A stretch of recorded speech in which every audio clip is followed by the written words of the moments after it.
దేవునికి స్తోత్రము, దేవదేవుని కొందరములు. ప్రభు అయినటువంటి యేసుక్రీస్తు నామములో మీ అందరికీ శుభం తెలియజేస్తున్నాను.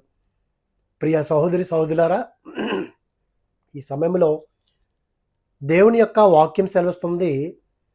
మనం దేవుని బిడ్డలుగా మనం జీవిస్తున్నప్పుడు మన నోటి నుండి కుట్టినటువంటి మాటలు రాకూడదు. సరసోక్తులు కానీ బూతులైనను దేవునికి ఇష్టమైనటువంటివి ఏవి కూడా మనం మాట్లాడకూడదు. అలా మాట్లాడినట్లయితే దేవుడు మనల్ని అసహించుకుంటాడు. ఈ ఉదయకాల సమయంలో దేవుని యొక్క వాక్యం సెలవుస్తుంది. ఇశ్రాయేలు ప్రజల్ని ఐగుప్తు నుండి నడిపిస్తున్నటువంటి సమయంలో ఇశ్రాయేలు ప్రజలు ఏం చేశారండి? మనందరికి ఉన్నటువంటి భయంకరమైనటువంటి ఆ వ్యాధి లేకపోతే రోగమో లేకపోతే జబ్బు అనాలి, కానీ అనేక మందికి సనుగుతూ ఉంటారండి. ప్రతి దానికి సనుగుడు. దేవుని యొక్క వాక్యం చేస్తుంది. సంఖ్యాకాండంలో మనం చూస్తే 11వ అధ్యాయంలో జనులు ఆయాసమును గూర్చి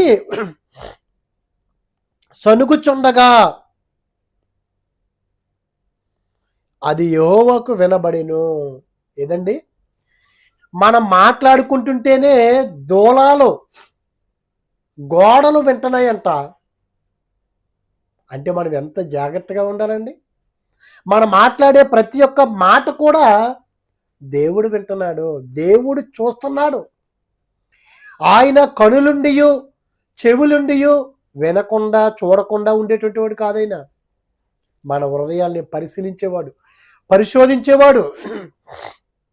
దేవుని యొక్క వాక్యం చదువుతుంది. జనులంట ఆయాసమును గూర్చి సనుగుచుండగా అది యెహోవాకు వినబడెను. యెహోవా దాన్ని వినినప్పుడు ఆయన కోపము రగులుకొనెను. నువ్వు నిజంగా సనుగుతున్నావా? ప్రతి విషయానికి మామరింగ్ సనుగుడు. దేవుడు కోపడుతున్నాడంట. యెహోవా అగ్ని వారిలో రగులుకొని ఆ పాలెములో ఒక కొనను దహింపసాగాను. జనులు మోషేకు మొర్ర పెట్టగా, అమ్మో మేము ఇంతవరకు సనిగాం, దేవుని యొక్క కోపం మా మీదకి రగులుకుంది.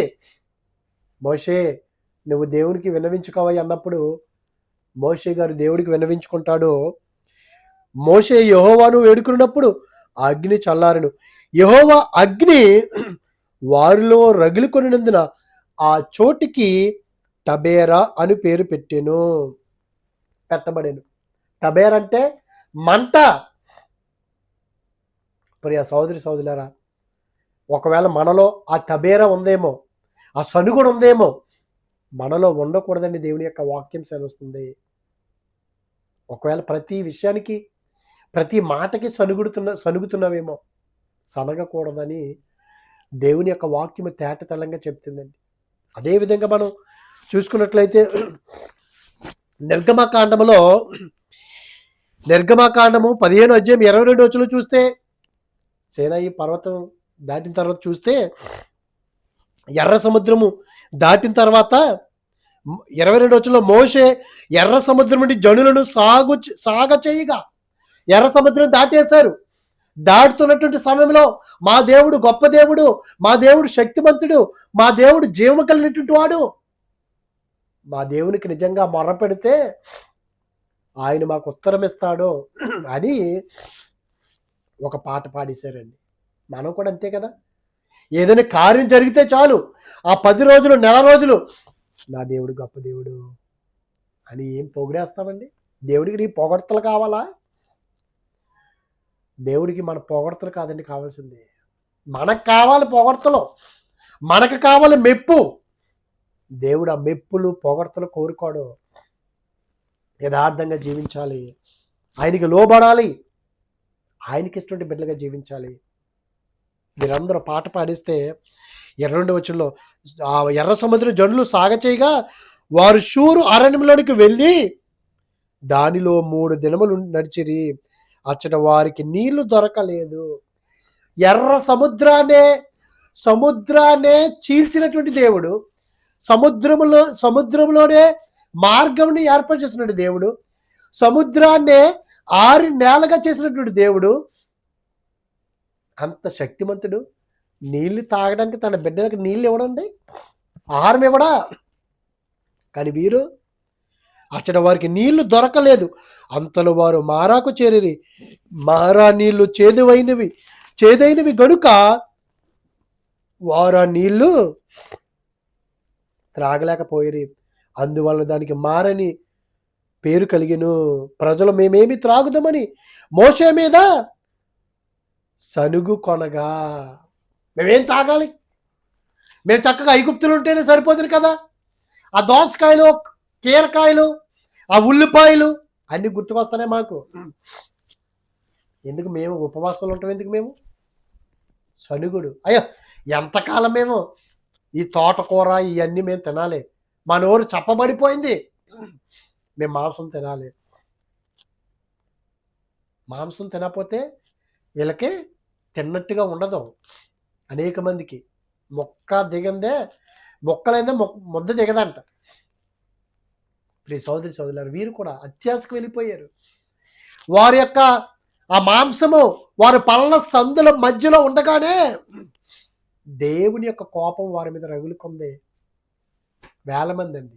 ప్రియ సోదరి సోదరులారా, దేవునికి అనుకూలంగా, దేవునికి తగిన విధంగా మనం నడుచుకోవాలి. అడిగేది కూడా మనం చాలా జాగ్రత్తగా అడగాలి. ఇష్టానుసారంగా అడగటం కాదు. మనం దేవుని యొక్క వాక్యం సెలవుస్తుంది. మేమేం తాగాలి ఇక్కడ? మాకు నీళ్ళేవి అని మోషే గారి మీద, దేవుని యొక్క సేవకుడి మీద, గొప్ప నాయకుడి మీద వీరు సనుగారండి. అయ్యో, నీళ్లు చేదుగా ఉన్నవయ్యా, మరి మేమేం చేయము, ఏం తాగాలయ్యా అంటే కాదు, సనుగుడు. ప్రతి విషయానికి సనుగుడు. సనిగి వారు ఎన్నో వాటికి వీరు గురైపోయారండి. దేవుని యొక్క ఉగ్రతకు వీరు బలైపోయారు. ఎందుకు? దేవుడు ఏమైనా ఉగ్ర రూపుడా? ప్రతి చిన్నదానికి ఆయన కోపగించుకునేవాడా మనకులాగా చీటికి మాటికిని? కాదండి, మన పరిస్థితులు. అందుకే ఫిలిప్పీలకు రాసినటువంటి పత్రికలో 2వ అధ్యాయము 14వ వచనంలో చూస్తే దేవుని యొక్క వాక్యం సెలవుస్తుంది, మీరు మూర్ఖమైన వక్రజనము మధ్య. ఇశ్రాయేలు ప్రజలు కూడా మూర్ఖతనం, వక్రజనం, సనుగుళ్ళు. ఇదేనా మనం కూడా ఆ విధంగా జీవిస్తున్నామేమో. ఎంతసేపు సనుగుడు, కోపాలు, పగలు, నోరు తెరిస్తే కుట్టిలుంటే మాటలు, అబద్ధాలు. అలాగ ఉండొద్దు అంటాడండి. సనుగుడు సనగొద్దండి. మీరు మూర్ఖమైన వక్రజనము మధ్య నిరపరాధులను, నిష్కలంకులను, అనిందులైన దేవుని కుమారులగినట్లు సనుగులను, సంశయములను సనుగులు మానేయాలి మనం. ఒకవేళ మనలో ఉంటే కనుక, అయ్యో, నేను ప్రతి చిన్నదానికి నేను సనుగుతున్నానే, నేను సనగకూడదు అని అది మానేసుకున్నట్లయితే దేవుడు మనల్ని ఆశీర్వదిస్తాడండి. దేవుడు గొప్ప దేవుడు అండి. మన దేవుడు ఆ విధంగా మనం జీవించగలుగుతున్నామా? మాట్లాడితే సనుగుడు, నోటికి ఏదొస్తే అది మాట్లాడటం మనం చేస్తున్నామండి. అలా చెయ్యొద్దని దేవుని యొక్క వాక్యం సెలవుస్తుంది. అందుకే దేవుని యొక్క వాక్యం సెలవుస్తుంది. యాకోబు రాసినటువంటి పత్రికలు 5వ అధ్యాయం 9వ వచనంలో కూడా, సహోదరులారా, మీరు తీర్పు పొందకుండా నిమిత్తము ఒకరి మీద ఒకడు సనగకుడి.